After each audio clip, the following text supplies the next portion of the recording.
Hi YouTube. First off, I have to apologize because I'm really sick today and I feel like absolute garbage. But some things have popped up recently that I really wanted to share with everybody. As most of you probably know, I have some pretty strong spiritual beliefs that were given to me by my family, and it's been the subject of contention on YouTube many times. But some things have popped up in the news that I kind of wanted to share that are really positive for once about spirituality. The first one is in the massive It Gets Better project. Somebody made a video that blew me away, and his name is Randy Roberts Potts. And what's special about Randy is he's the grandson of Oral Roberts, who is the absolute iconic mega pastor when I was a kid. Every Sunday morning, my parents would turn on Oral Roberts and watch it. And men like Oral Roberts and Billy Graham were a lot of the men who gave me my sense of condemnation and self-hatred when I was growing up. And I say this not to lay judgment at anybody's feet. I'm just saying that's a fact. That's where it came from. Most of those Sunday morning sermons were hellfire and brimstone, along with a healthy, please send me a check so we can keep this church going kind of vibe. And that was every Sunday. My parents bought that completely. And it's one of the reasons why when I came out to my mom, her response to me was, well, you know you're going to hell, and why we're still not talking today. Randy's account is absolutely amazing, and let me show you just a little piece of it.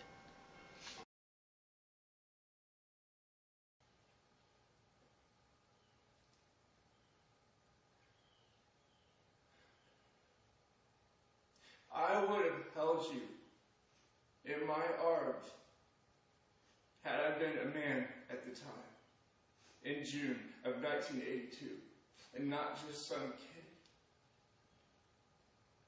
I would have held you, but there's no one holding you because you're holding on to no one. And now I'm here, sharing the same destiny. I'm gay. I'm divorced. Like you, I'm terrified that no judge will let a gay man raise his children. Your path and mine are a cross. They intersect, and they fold and bend and twist upon each other in some ridiculous dance. Ridiculous. Ridiculous is what I do not want to be, wasted on the ground with a gun in my hand.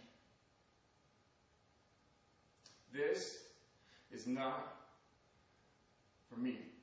So, wow, that blew me away. I mean, it's written as a love letter to his uncle, Ronnie Roberts, who came out to his father, Oral, and was utterly rejected, and ultimately ended up committing suicide in 1982.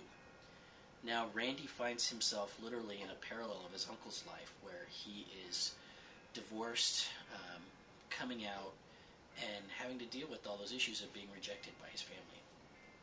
Making that video was incredibly healing, not only for the teens to whom it was directed, but it was healing to me as a 38-year-old man who grew up with the messages of his grandfather. So good job, Randy, and you're somebody I actually wish I knew in real life. The second person who has blown me away this week is the breaking news of the coming out of megachurch pastor Jim Swiley of Church in the Now in Conyers, Georgia. Unlike a lot of church pastors who only get outed when they're caught hiring prostitutes to lift their luggage, or having meth and prostitutes and all the fun things that they do and getting busted for doing after the fact, Swiley was moved by the rash of gay teen suicides, and by the fact that one of the tenets of his ministry is accepting people based off who they are. And his ex-wife, who knew he was gay for many, many years, helped encourage him to come out to his congregation. And I wish I had video to show you. Right now, really the only video out there is a live stream video put out by their church, which you can find on today's blog post to get the full sermon. It's absolutely amazing to watch because he's coming out literally right there to his congregation at the time. And some people are getting up and walking out as it's happening. He's admitting that he's losing friends, he's losing colleagues, he's losing affiliate ministries to take this action of integrity. And I really admire him for doing so. And I give him my full support for doing that because that's what someone of integrity does. And I really want to send that as a note to everyone out there, politicians and religious leaders who are living in the closet. Watch what this man's doing and watch what happens to him, because these are the consequences you can really suffer. You know, yes, you lose a little bit, but you won't lose everything, including your integrity. Anyway, that's my roundup for the week, and I hope you find as much inspiration in those things as I did. I'm now going to go climb in the shower and soak for a half hour and hopefully feel better in the morning so I can trick-or-treat tomorrow. See you later, YouTube.